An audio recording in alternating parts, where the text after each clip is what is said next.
Hello, and welcome to this opportunity for me to ask Robin Ince to tell me your story. Robin, I've been a fan for a long, long time, and your books are there, but suddenly you have evolved through the crab, you should have got here earlier, into a poet. How did that happen? Tell me your story of becoming a poet. It was because I'd written some poems in kind of the previous 9 years. I'd written probably a couple of maybe 2 or 3 poems a year, and I used a couple of them in shows that I did with Brian Cox. The first one was one all about a final den, because we did a show where a lot of the subject of that show was time, and the final den is all about building a den with my son when he was about 9 or 10 years old, and then that night thinking, is that the final den? Will we build any more dens? Is he going to move on to other things now? So I wrote, I think, you don't need a storyteller now. Your bedtime is almost autonomous, but still one snuggy hug for safety from the Sandman. Is today the day? Is this our final den? We drag the logs. Now on it goes. There we go. And then it's Please. And it was quite an intriguing thing to do, because I think the first or second time I read it was at the old Labour Club in Northampton, doing an event with Alan Moore and I think Selena Godden. And I read it out, and there were just lots of people crying. And I hadn't realised that the poem would do that to people. So did that on the tour and got a lot of feedback from it. And then the next year, Brian went, well, all you really need to do is just write another poem. And I thought, oh, that's easy, isn't it? And then fortunately, the same thing happened again, which was I was just sat on a train station platform. I'd just been diagnosed with ADHD by my friend Jamie and Lyon. And suddenly I wrote this poem, which was about that we are the only, of all the things on the planet Earth, we are the thing that when the light from the stars hits our eyes, we can think of the wonder and the beauty. But we're also a thing filled with anxiety. And I wrote this poem in one fell swoop. I always write them in one fell swoop. And I was doing the Beautiful Days Festival, beautiful, fantastic festival that's run by the Levellers down in Escott Park, just outside Exeter. And I did the poem that night, and I wasn't sure about it.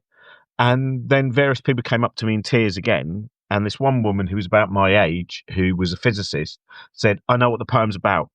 She'd seen through the lines to see what I was really saying, even though I was not as aware as she was of what I was saying. So all of those things were kind of going on. And then it was May last year, 6th of May, I remember, because it was the day of my my eldest niece's wedding. And I wrote a quick poem for her, and then wrote another and another and another, and I just couldn't stop writing them. And now I think they are, someone was asking me yesterday, I was doing Winchester Poetry Festival, and they said, what is it about poems? I said, well, for me, one, it's replaced anxiety, because before, when I had a huge amount of anxiety, that takes a lot of energy. Now I don't have it. I also used to have hypervigilance, which was always looking out for the danger in every single situation. You're always kind of aware that something's about to go wrong. And having lost both of those, which are obviously interconnected, I've still got a huge amount of vigilance, but it's for things that I see that are beautiful or exciting or strange. And all of that energy that had to go into anxiety and try and just keep the mask on the whole time so no one knew, I've got all that. And that, I think, is what's created the poetry. And I love it. I mean, I really do. I'm genuinely excited when I go to bed and I think, I wonder what poems I might write tomorrow. I'm never looking for them. I don't go, where's a poem? It's much the same. I do a lot of photography, just snaps. And it's totally instinctual. So I see, if I have to think about, do I really want to take a picture of that? I don't take a picture of it because I know I don't. It has to be, oh, what's that? Jump, snap, shape, shape, shape. Oh, colour, shape, colour. And that's the same with the poetry. And I think that's why, and I think it's given me an incredible freedom of expression, because like, especially in terms of talking about politics, talking about, abuse and things like that.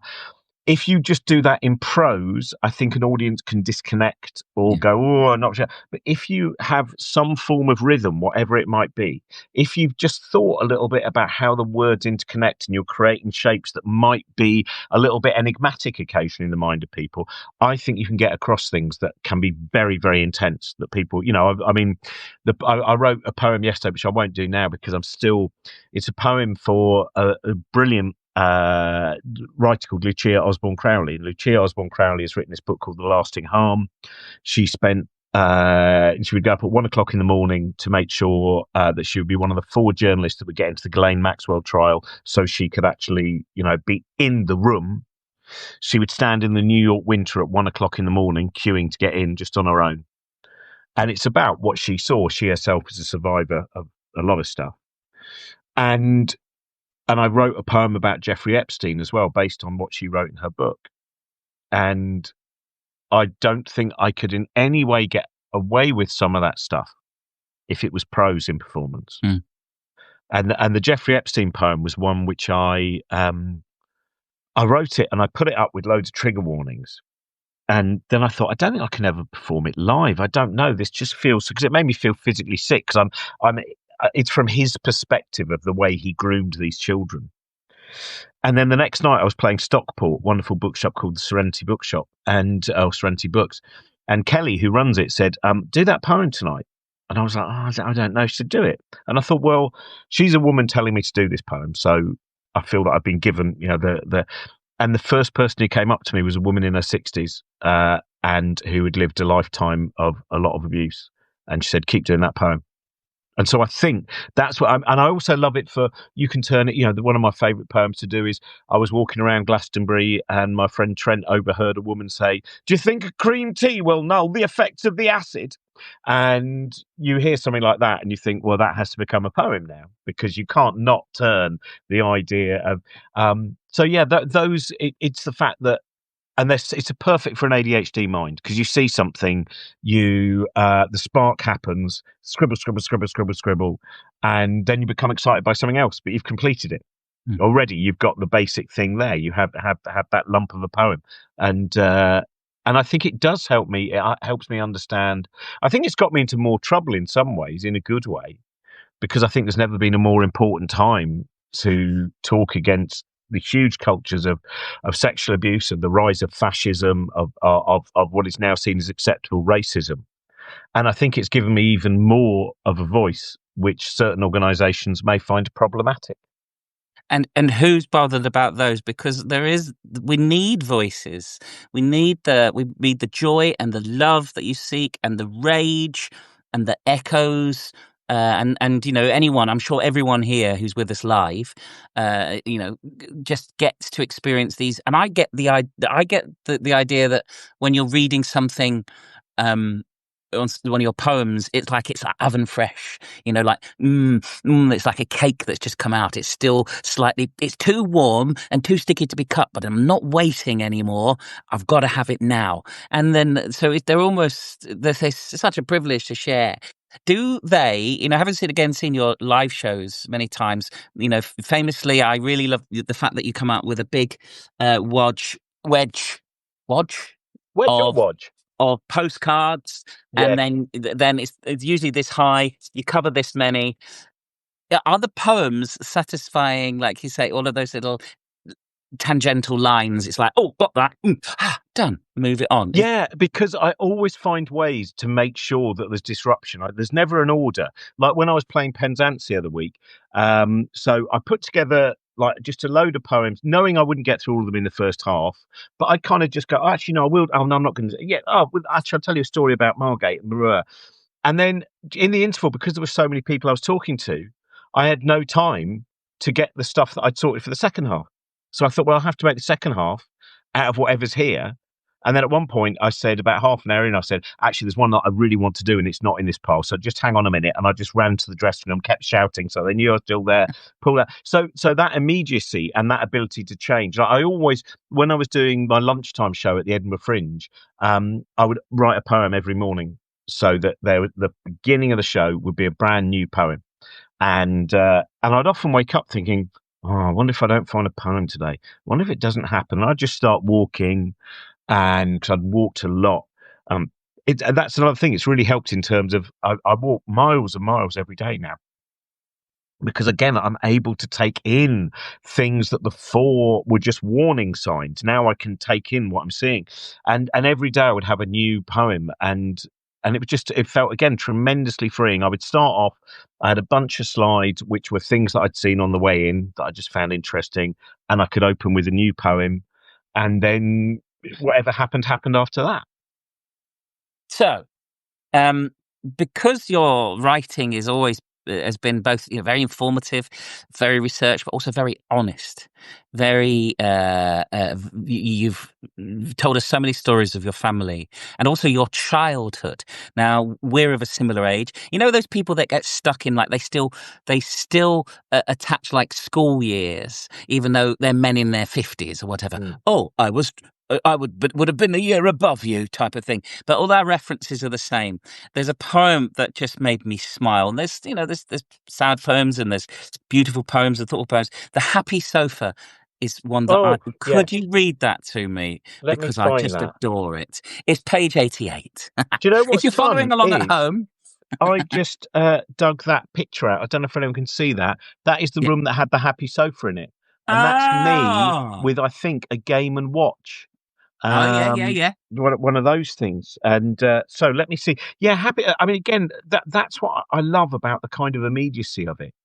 Is I mean, I love connection anyway. Connection to me really is the most important thing about performing. And I know we're going to talk about the Riyadh Comedy Festival and stuff perhaps a little bit later on. But Yes, oh, here we go. yes, The happy. please. Oh, there we go. Look, and also a nice link here. The Happy Yeah, Sofa has a picture of me yes, with Peter Cushing's face, and that's actually that's in Wellington, New Zealand, at Weta, when I first saw Peter Cushing's face. amazing.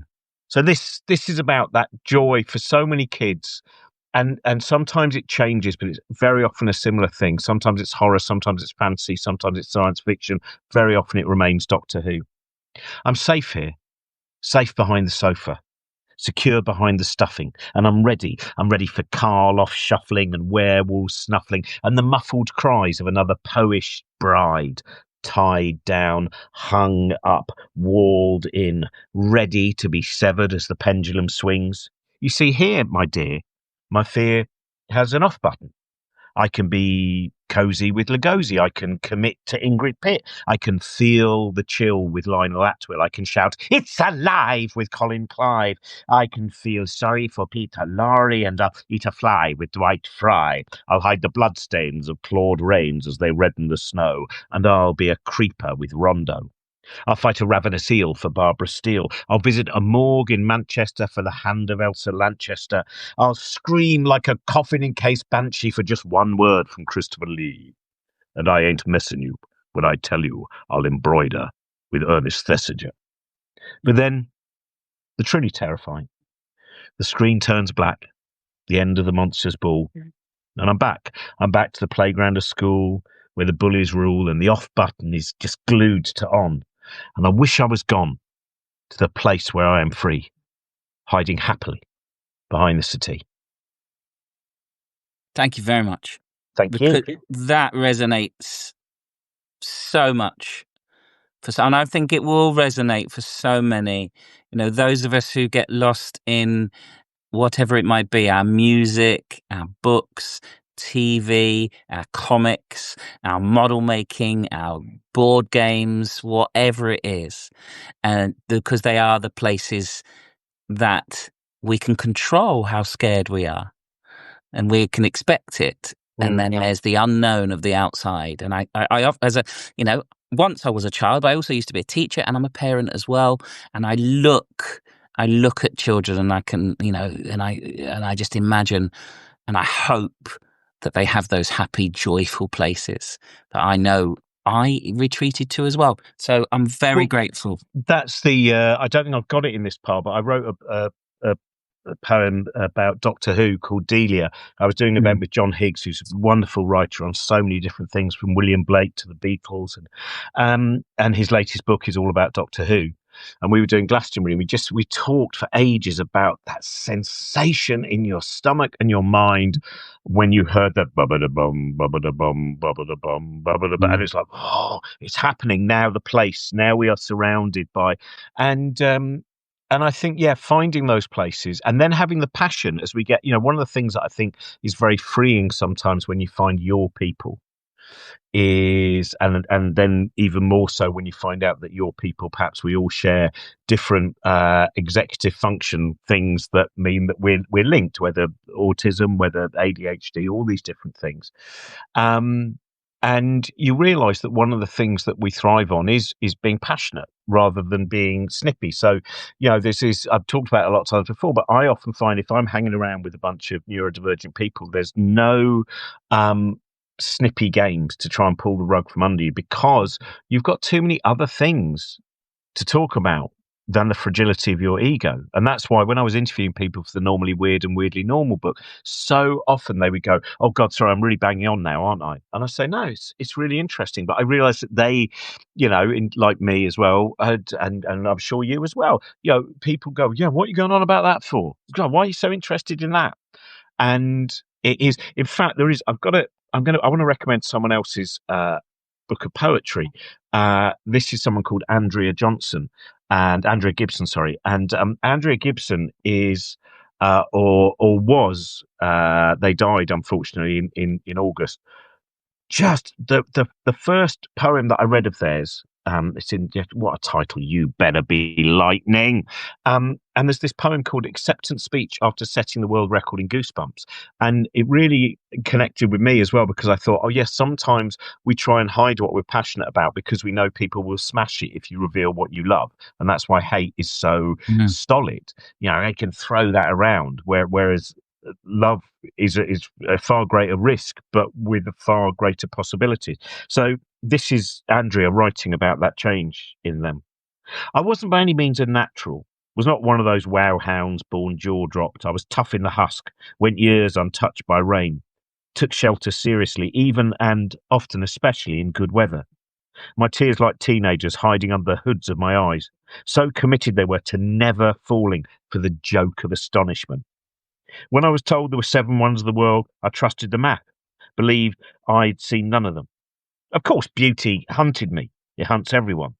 But I outran it, hid in worry, regret, the promise of an afterlife or a week's end. Then, one day, in a red velvet theatre in New Orleans, I watched Maya Angelou walk on stage, 17 slow steps to the mic.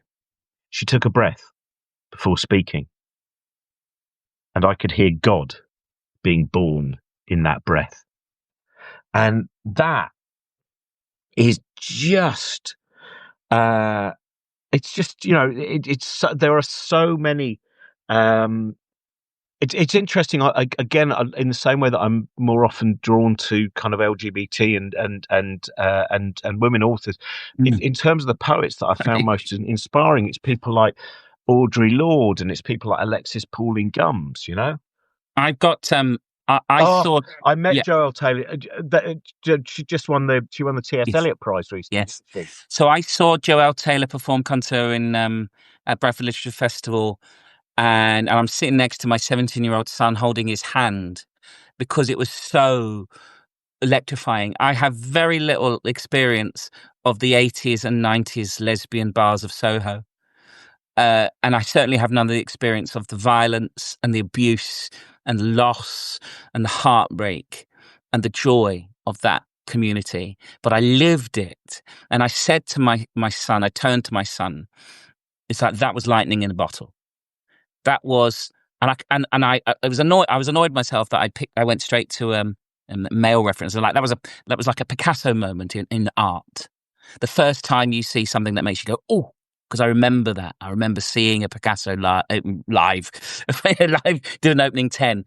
And it was just like, oh, that. Was it at the Radio 1 Roadshow? Yeah, it And was. now live for 7 Simon minutes, it's Bates. Guernica. Go, everybody. Simon Bates. I got a story about him.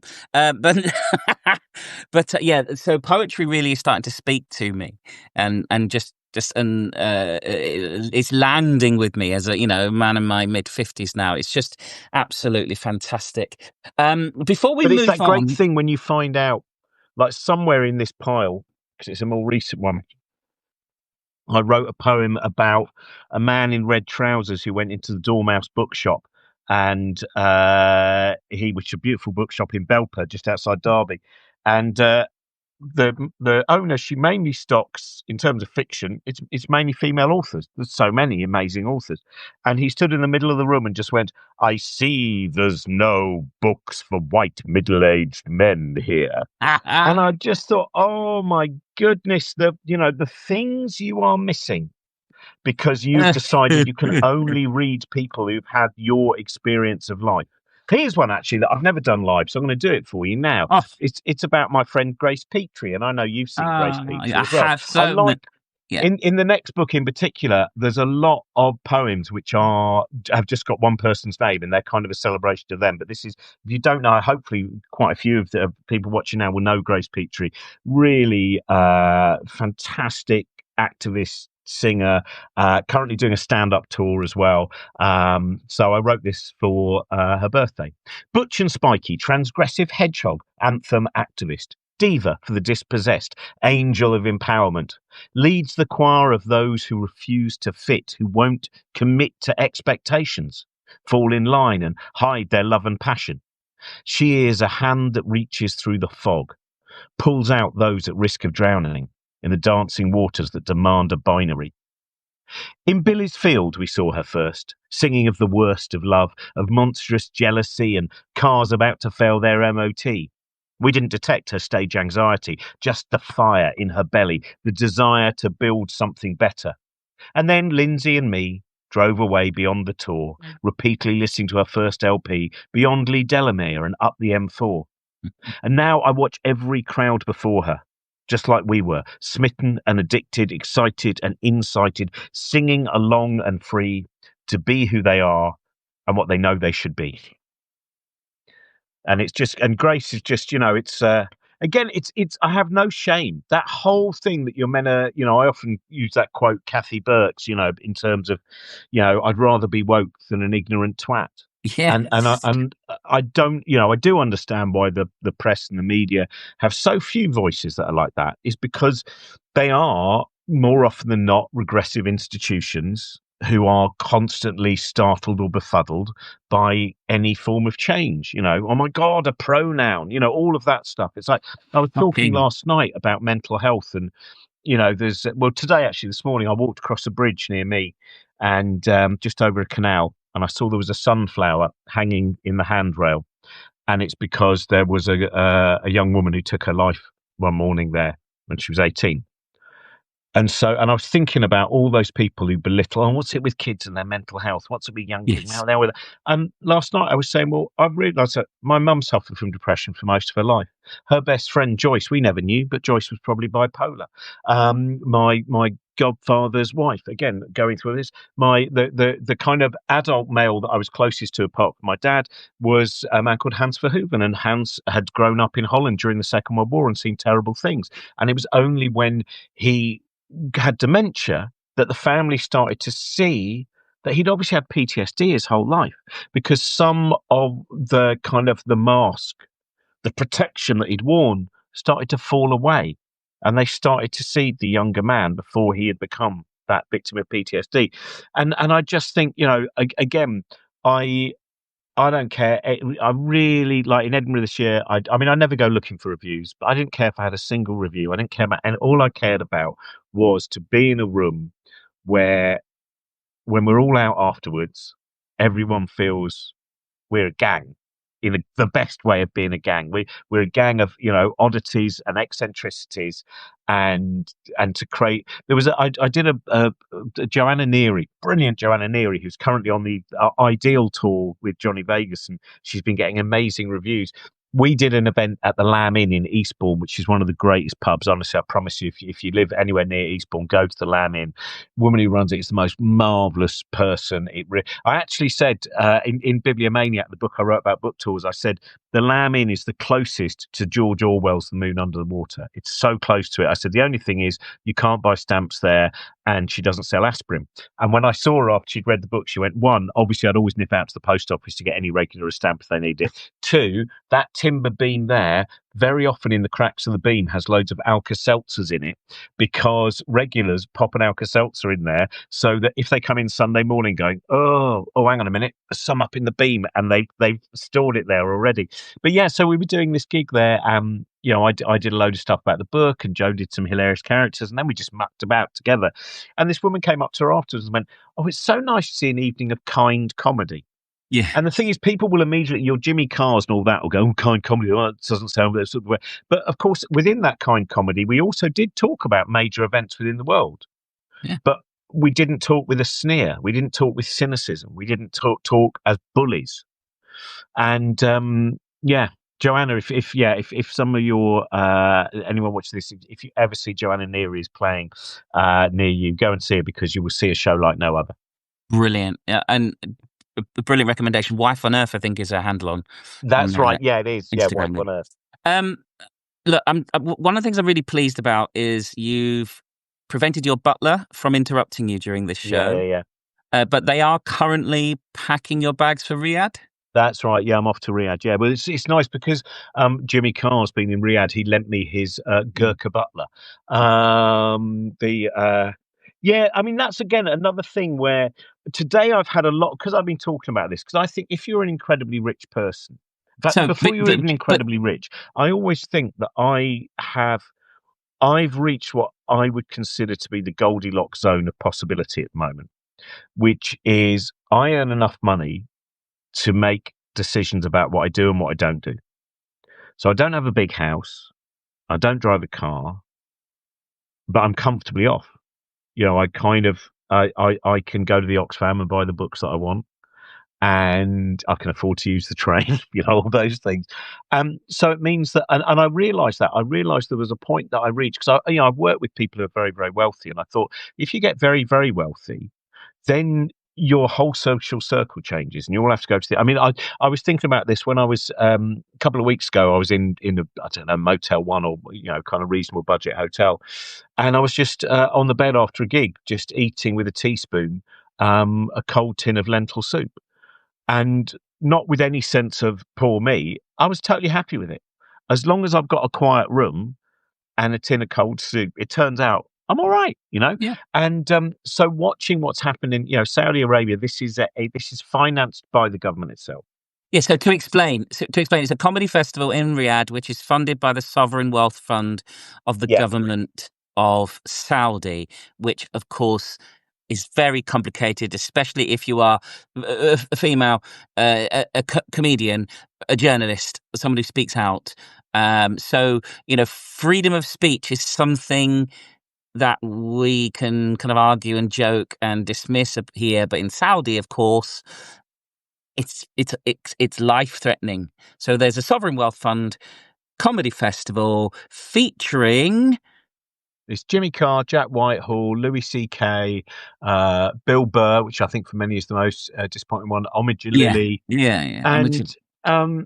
and what gets me, it's what annoys me about this in many. Well, one, I try and put up every time that I see there's a UK act, I put up this poem that I wrote last week, and I add to the poem just some information about someone who's currently a prisoner of conscience. So at the moment today, I put up a guy who's a teacher who put some criticism up of the government on his Twitter account or whatever, and is now serving 20 years in prison.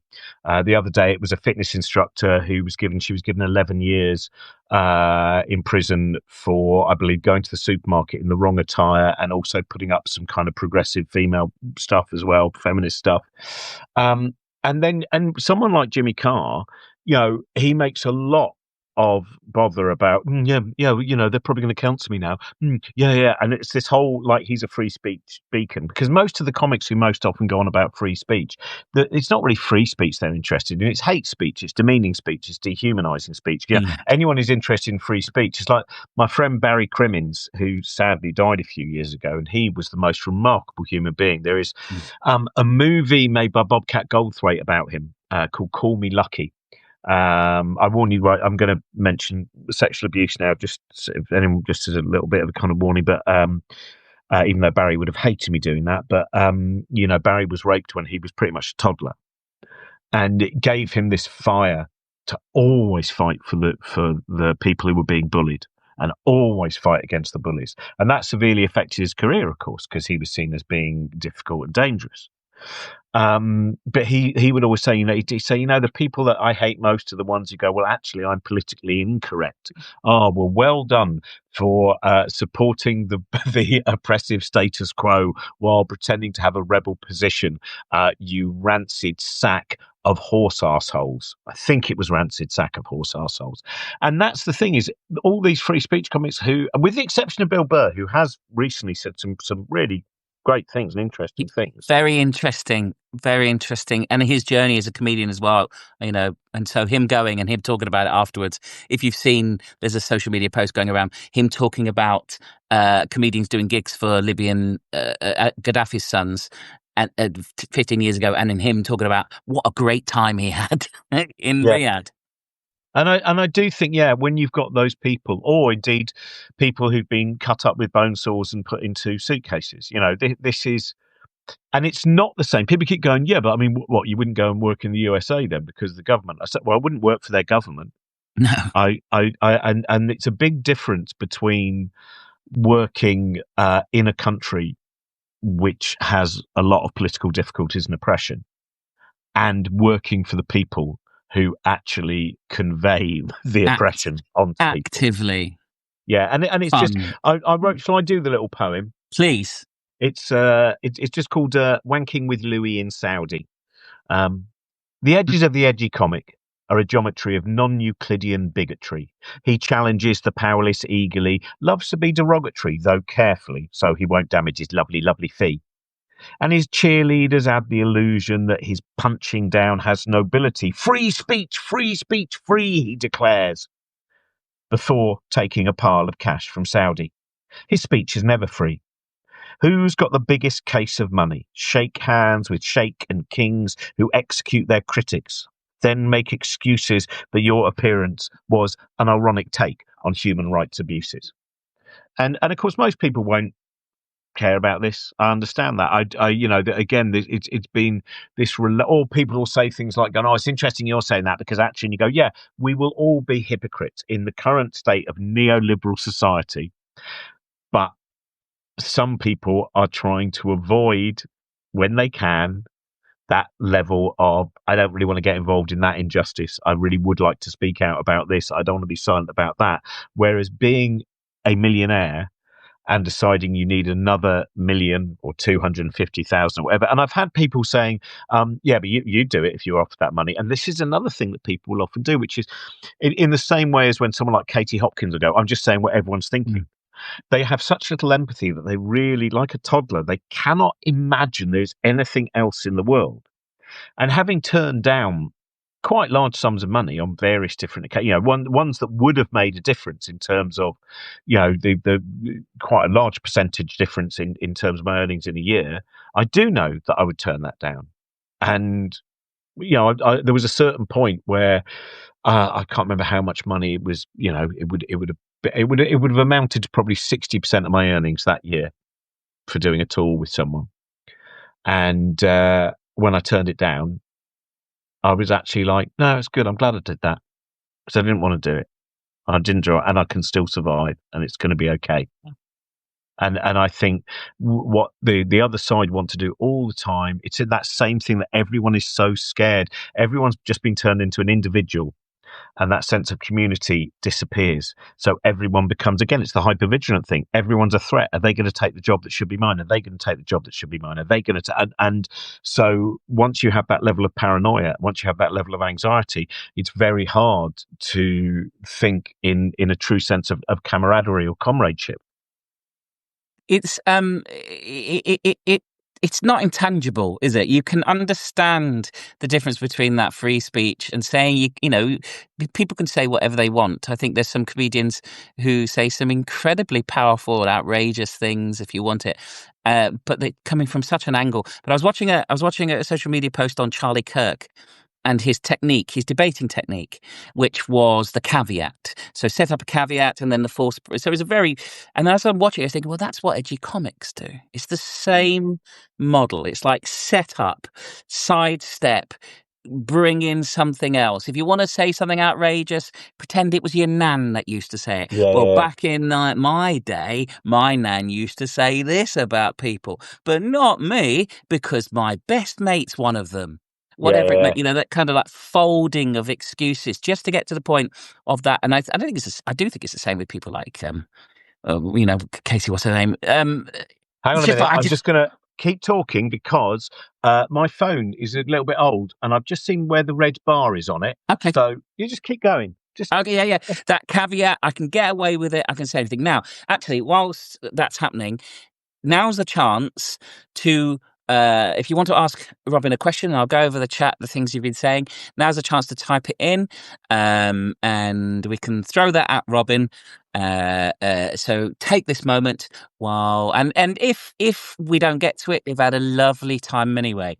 If you're listening to this back, under the post, there'll be links to Cosmic Shambles, where I bought my signed copy of Ice Cream for a Broken Tooth and other books. And of course, in principle, you've got to support an independent bookshop as well when it comes to Robin, as Robin is seemingly holding them all up. Jacob is there. Let's go back over what people are saying.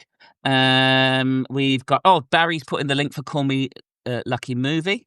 Thank you very much. Oh, it's such a great movie. It is. I've watched it so many times. You've disappeared. Where are you? I'm here. You might have turned off your camera. We can hear you. Oh, well, that's all right. I'll find out where you've gone. Yeah. You keep talking. Yeah, we definitely can hear you. I can hear you. Can people still hear Robin? So, what's your comfort place? What's your comfort place when it comes to? I do not believe there you are in guilty pleasures. If it's a piece of art, culture, music that brings you great peace and comfort and joy and whatever it is, never feel guilty about it. What is your comfort cultural spot?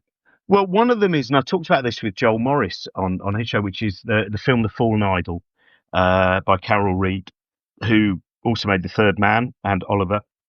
Amazing director of children, really fantastic. And it's all about, it's based on a short story, Graham Greene short story called The Basement Room. Ralph Richardson at his very, very best. I mean, amazing Ralph Richardson performance as well. And I love watching that. I watched it with my dad probably over 50 times. So it has all those things.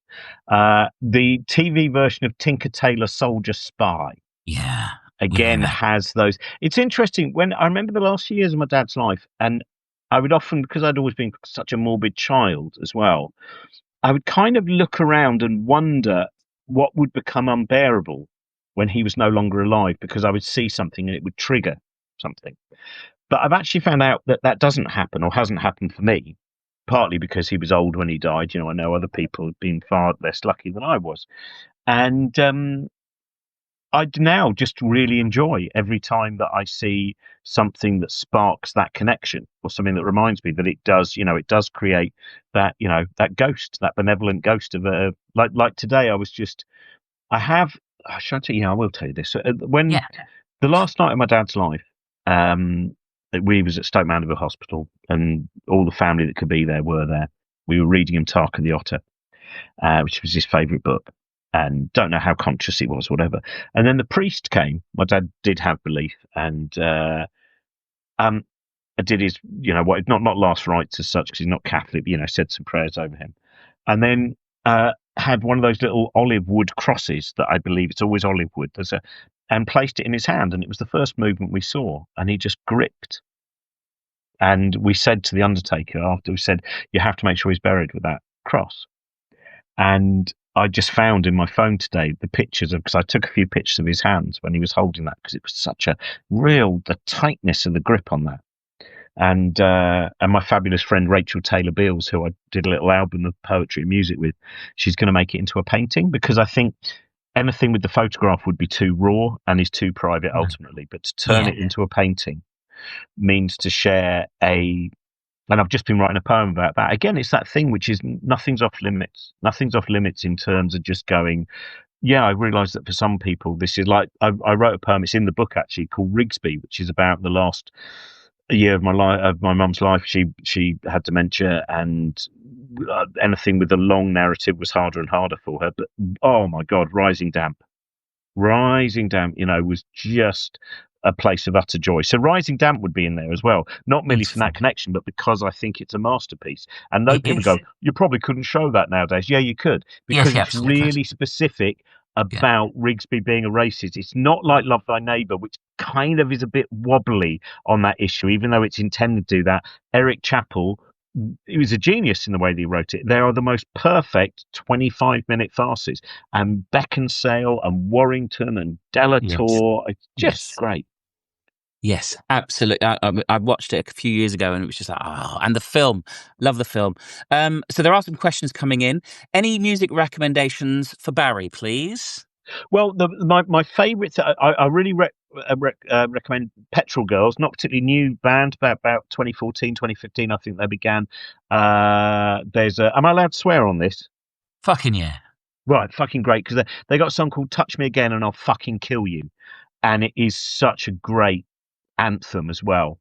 I saw at Glastonbury this great Estonian double act. It was they're called, I'll get this wrong probably, Duo Root, and Root is RUUT. And they have this instrument, I forget what it's called now, but it's almost like a table with strings either side and little percussive things in the corner. And they stand opposite each other and are just playing this instrument and sing fantastic, miserable Estonian songs. And they'll say things like, oh, the next song is a love song. But it's Estonian, so it doesn't end well. And off they go. And it was it had that real, Barry, have a look at them online, have a look at some, because I just absolutely adored them. I just thought they were fantastic. And I did go a gig the other day. I don't often go to tribute bands, but I went with my son to go and see the Smiths, who are a Smiths tribute band. Right. And it actually sold out the St Albans Arena, which is quite, it's not an arena, but it's a biggish theatre, and they were great because they also did Well I Wonder, which there's another thing, a comfort thing, which is Elizabeth Smart's by Grand Central Station I Sat Down and Wept, which is the most perfect novella, and it's where Morrissey stole some of his best lines. Send Me the Pillow, the one that you dream on, that's Elizabeth Smart. Gasping yet somehow still alive, I'm the fierce love, all of those things, they come from Elizabeth Smart. Beautiful. And it's good to know that I think it's always surprising for perhaps young people. I work a lot with young people when you tell them lots of really, really known people borrow lots of ideas from other people. So Holly from America turned 51 yesterday. Both happy birthday, and so young. And realised the need to finally hush the nose in the brain in relation to creative side. Can you give any advice for ways around that nagging self-critic? And that fits me as well, and I'm a performer. I think it's a dreadful battle, which I now partly down to I think pharmaceutical help, but I don't have that voice, and now that I don't have it, I tell everyone that the voice you are hearing it's a bit like someone asked me a while ago whether I ever missed anxiety. I said no, I don't miss anxiety, but you obviously asked me for a reason. And she said, well, I've had anxiety my whole life, and I'm terrified that if I get rid of anxiety, what is left of me? I said, there's an incredible centre of you that has always existed, that is beautiful and wonderful. All you're getting rid of is the fog, not the person. There's nothing solid you're getting rid of. You're getting rid of the threat that you are surrounded by. And I think I always say to people, like if they're writing poetry, I say you must not allow the teacher in your head to tell you that's wrong or this. You must remember, the most boring conversations in the world are, is this really poetry? Is this really art? Is this really? They are of no importance. Make sure that you find great allies, people that you trust who may well tell you, do you know what? I don't think this is your best thing, but you've got something really beautiful here. It's that thing of making sure that if you do offer things up to people, and don't be scared to offer things up to people as well. That's another thing is don't.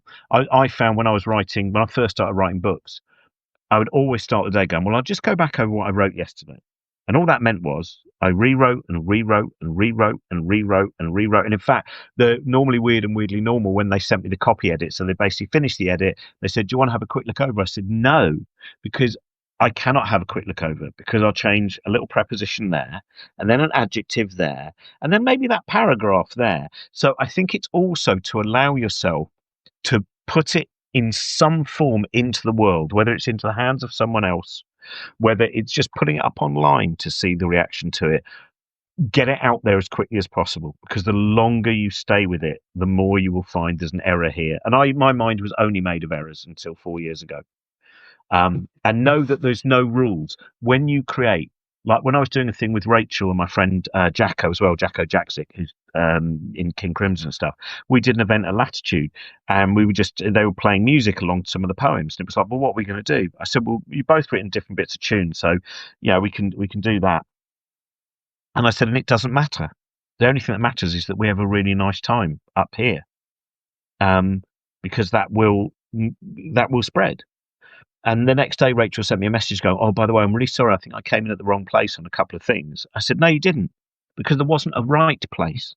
There has to be a right place. And that bit of saying that the act of creativity is the most important. Like the woman who asked me about, this was in Oxford, I think. She was studying for a PhD, but she said her ADHD is making it really hard and she feels that she's failing all the time. She's not going to finish her PhD.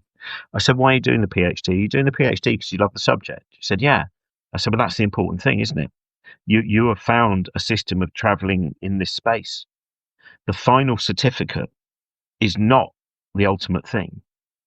The joy that you can create in your mind, that is the ultimate thing. And that will always be sullied if you go, oh, it's not finished or it's not ready.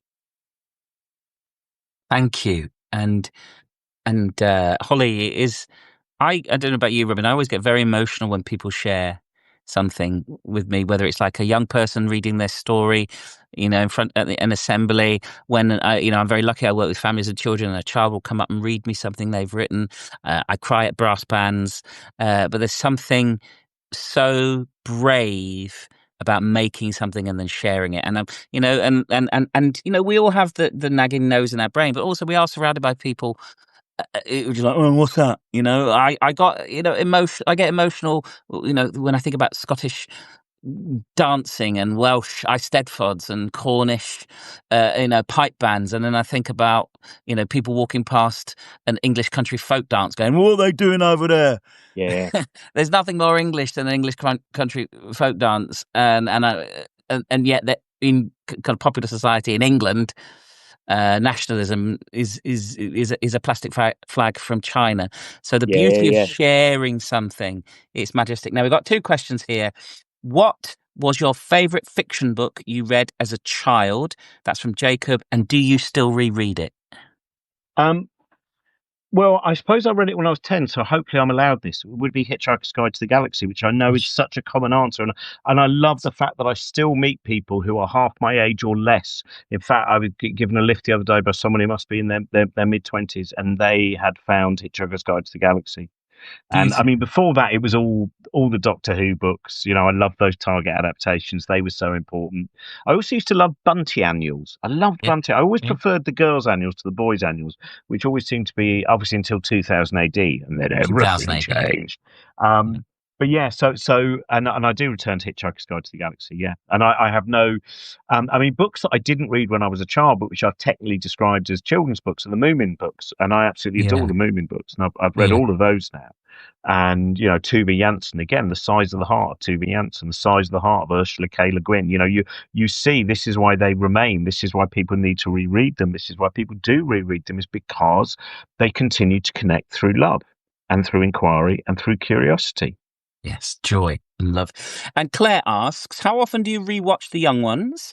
It's been a few years for Claire. Do you know what? I don't rewatch it anymore, and the reason is because when I did it for Celebrity Mastermind, Yeah. I watched every episode about 30 times and still forgot the name of the pig in the episode Bambi, which is, of course, bacon sandwich. Bacon And sandwich. and it was Oh, because, for yeah. some reason, I'd imagine. By the way, sorry, I'm looking away. It was just No. because you, when you were mentioning about reading, there was a poem that I wrote for National Poetry Day the other day, which was about when I was in a prison and doing a visit there, and there was a prisoner who read his first poem, Beautiful. and not that long ago he hadn't been able to write, and he probably would have mocked anyone who would have, and he was so proud, and it was just such a beautiful thing to see. But I don't think, but yeah, so I've not watched it again for a while, but I did watch it a lot. I did enjoy rewatching it the first time with my daughter. And she was a little bit older than I was. I think she was about 11. I think I was 9 when I watched it. Episode 2, because everyone was talking about their big brothers had watched episode 1, so we'd all missed it. And then somehow I got to watch it from episode 2 onwards. And I do remember thinking quite smugly, it's pre-woke language, yeah, people will dismiss you as being politically correct, but actually, yeah, this is my education. I remember my daughter watching it going, oh, is this a bit homophobic? I'm like, yeah, it is. Well, Oh, that's yeah. I'll tell you what, I've done a big tour with Peter Richardson and quite often Nigel Planer, who actually I'm talking to him about his book on Friday at the festival. Watching the comic strip presents. Amazing, which I've been doing. Surprising how few need changes. Yes. Like, you look at a lot of far more recent comedy that has dated very badly. There are, every now and again, there's kind of what I would call them, the inverted commas, gay jokes, those kind of ones where you go, it's not necessarily homophobic, but you've got a little bit too many of them in, even though it's meant to fall back on the characters. So, like, More Bad News. I remember a friend of mine going, oh, I did find I said, yeah, no, you're right.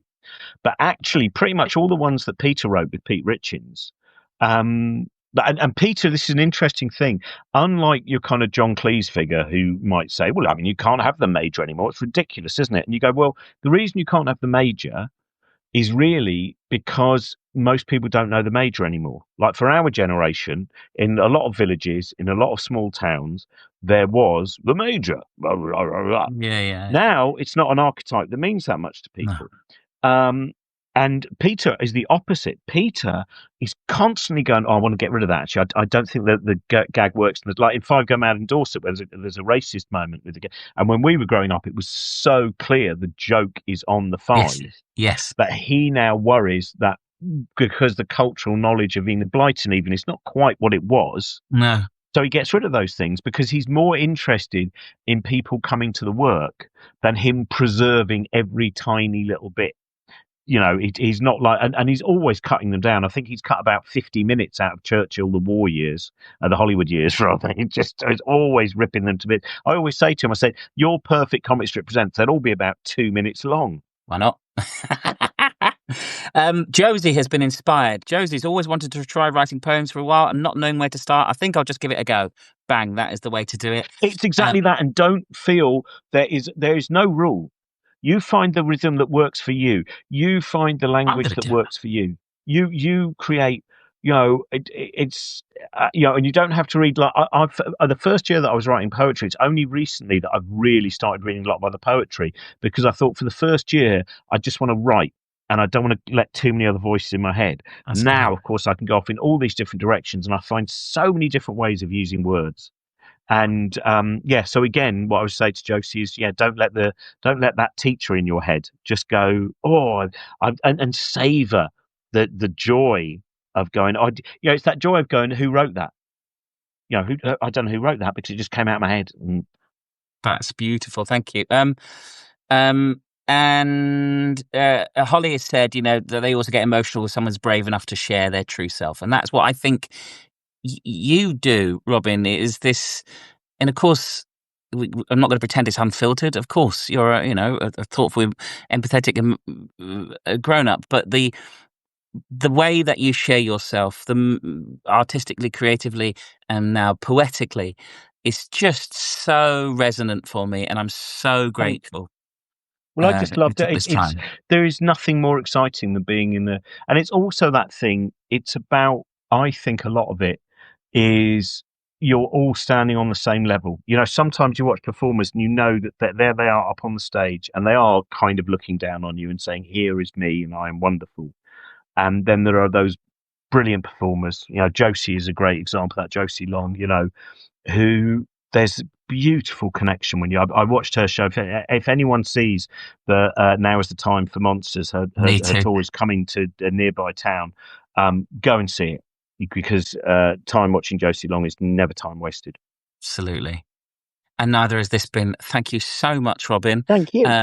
Creepily, I'll sneak up on you on Sunday. We're both doing Cheltenham Literature Festival, but you are everywhere. You're supporting so many brilliant spaces and places and libraries and bookshops and festivals. And I'll put lots of links to you. But yeah, please pick up a copy of this. It is so worth it. And to say, you get a lovely signed version through Cosmic Shambles. Thank you so much.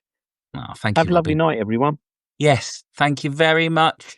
I'm going to click you away if that's okay, Robin. Yeah. So you don't feel that you have to. I'll do a kind of long. We'll see how far. Yeah. Slowly panning away. Oh, it's beautiful. It's quite cute. And then to the.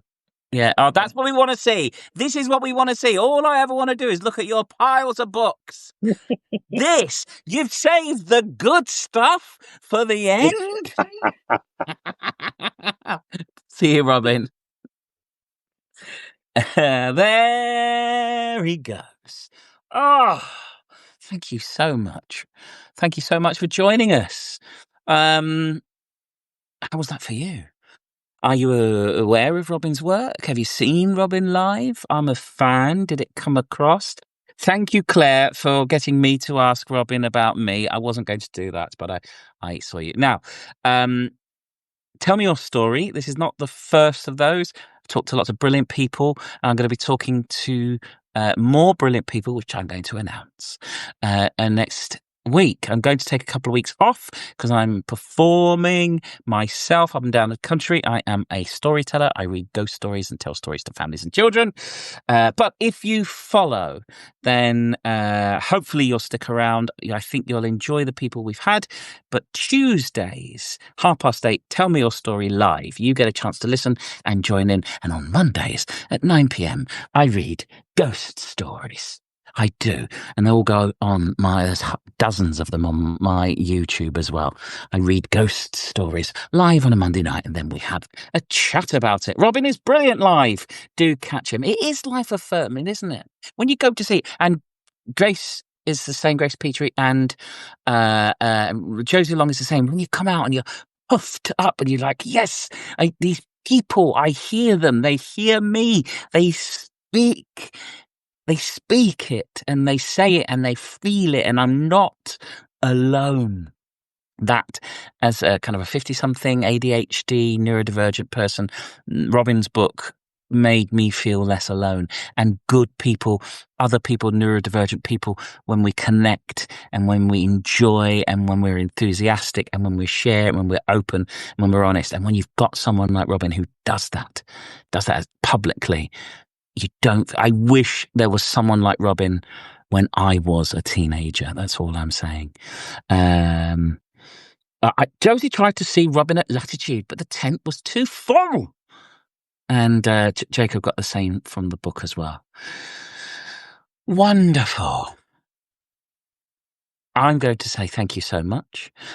Very much enjoyed spending the time with you as well. This will go onto the Substack, and please tell me about your Substack. I will follow you. And it also goes as an audio-only version onto all the podcasts, and you can find it on YouTube as well. I've been Gav Cross, and you've, hello Emma, been absolutely Lovely. Thank you for being here. It wouldn't have been the same without you. Maybe you'll catch up with some previous ones. If you like neurodivergent poets, Kate Fox, I can recommend that conversation and her workshops and her books of poetry as well. If you're a theatre maker, we've got Black Liver, who were on last week. I definitely need a little cup of tea. And just to manage my excitement, I held it together though, didn't I? I'm quite pleased with myself. Night, everybody. Bye-bye.